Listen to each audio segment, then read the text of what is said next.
కోటి సంతకాలతో ప్రజల్లో చైతన్యం కలిగించడం జరుగుతుందని మాజీ కూడా చైర్పర్సన్ రాగిరెడ్డి చంద్రకళ దీప్తి పేర్కొన్నారు. పేద ప్రజల విద్యా వైద్యం అందించడమే ధ్యేయంగా వైఎస్ఆర్సీపీ ప్రభుత్వం చేపట్టిన ప్రభుత్వ వైద్య కళాశాలను కూటమి ప్రభుత్వం ప్రైవేటు పరం చేయడాన్ని వ్యతిరేకిస్తూ కోటి సంతకాల సేకరణ కార్యక్రమం ప్రజల్లో చైతన్యం తెచ్చిందని మాజీ కూడా చైర్మన్ రాగిరెడ్డి చంద్రకళ దీప్తి పేర్కొన్నారు. సోమవారం కాకినాడ వైఎస్ఆర్సీపీ పార్టీ ఆధ్వర్యంలో కోటి సంతకాల సేకరణ మసీద్ సెంటర్ నుండి ప్రారంభించారు.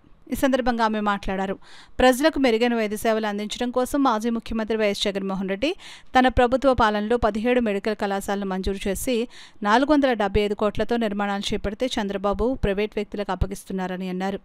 కూటమి ప్రభుత్వం అధికారం చేపట్టిన 1.5 సంవత్సరంలోపే ప్రజల విశ్వాసం కోల్పోయిందని అన్నారు. కోటి సంతకాల సేకరణ ద్వారా ప్రభుత్వం కళ్లు తెరిపించి మెడికల్ కాలేజీల ప్రైవేటీకరణ అడ్డుకుందామని వారు అన్నారు. ఈ కార్యక్రమంలో వైసీపీ పార్టీ నాయకులు పసుపులేటి వెంకటలక్ష్మి, వాసిరెడ్డి రాంబాబు, రోకళ్ళ సత్య, సిడి కుమార్, యాసలపు పవన్, భాష, రమణ, డి వరప్రసాద్ తదితరులు పాల్గొన్నారు. స్తోమత లేక అంటే ఆర్థికంగా వాళ్ళు వెనకబడి ఉంటారు, కానీ వాళ్ళలో చాలా టాలెంట్ ఉంటుంది. అలాంటి వాళ్ళు ఇబ్బంది పడతారనే ఉద్దేశంతో ఈరోజు ప్రజలందరూ కూడా వచ్చి తమకు తామే ఈ కార్యక్రమంలో పార్టిసిపేట్ చేయడం జరుగుతుంది. జగన్మోహన్ రెడ్డి గారు ఎంతో కష్టపడి ఎప్పుడూ కూడా ఏ విధంగా ఎక్కడ అసలు చరిత్రలో లేని విధంగా 17 కాలేజీలు ఆయన తీసుకురావడం జరిగింది.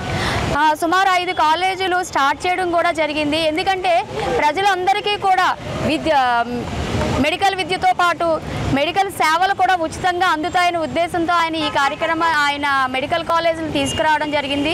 దాని కూటమి ప్రభుత్వం వచ్చాక దాని ఈ ప్రైవేటీకరణ వల్ల ఉపయోగం ప్రజలకు ఏ ఉపయోగం లేదండి. కేవలం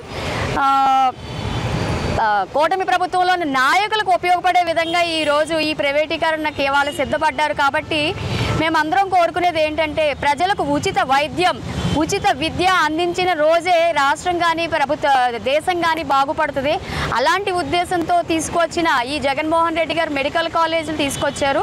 అలాంటి మెడికల్ కాలేజీల ప్రైవేటీకరణకు మేమందరం కూడా వ్యతిరేకిస్తున్నాము. మాతో పాటు రాష్ట్రంలో ఉన్న ప్రజలందరూ కూడా దీన్ని వ్యతిరేకిస్తున్నారు. దానికి సాక్ష్యం ఈరోజు అందరూ వచ్చి కోటి సంతకాలు ఈ పాటికి చాలా వరకు మేము సేకరణ చేయడం జరిగింది. ఇంచుమించు ఇంకా 2-3-4 రోజుల్లోనే ఈ కోటి సంతకాల సేకరణ కూడా త్వరగానే పూర్తవుతుంది. ప్రజలు వారి యొక్క మద్దతుని మాకు ఇవ్వడం చాలా సంతోషకరంగా ఉంది.